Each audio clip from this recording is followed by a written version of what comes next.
Is your financial statement telling the truth? Maraming negosyo ang bumabagsak hindi dahil kulang sa benta, kundi dahil mali at kulang ang kanilang financial statements. Isang maliit na error pwedeng magdulot ng malaking problema. Isang hindi na italang transaction pwedeng magpabagsak ng negosyo. Welcome sa panibagong episode ng Accounting 101. Sa episode na ito, pag-uusapan natin ang accuracy and completeness of financial statements. Ano ang accuracy and completeness of financial statements?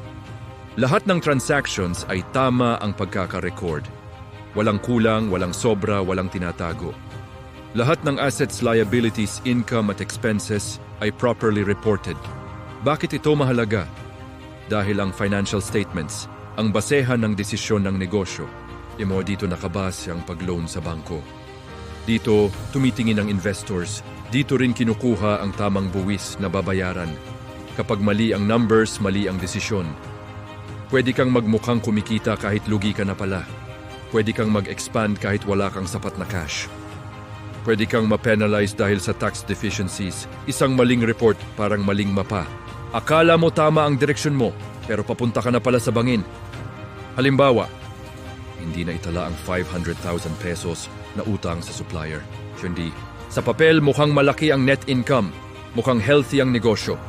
Kaya nagdesisyon ang owner na mag-expand, pero nang singilin ang utang, walang sapat na cash. Resulta, cash crisis, delayed payments, at nasirang supplier relationship. Ano ang mangyayari kung pababayaan mo ito? Financial fraud risk, legal penalties, tax investigation, bankruptcy, business closure. Hindi biro ang maling accounting. Hindi ito simpleng typo. Maaari itong maging simula ng katapusan ng negosyo mo. Kaya tandaan mo ito. I record ang lahat ng transactions agad. Mag-reconcile ng accounts regularly.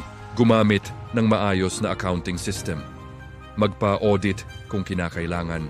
Huwag i-underestimate ang maliit na discrepancies. Kung nalilito ka sa financial reports mo, huwag mo itong harapin mag-isa.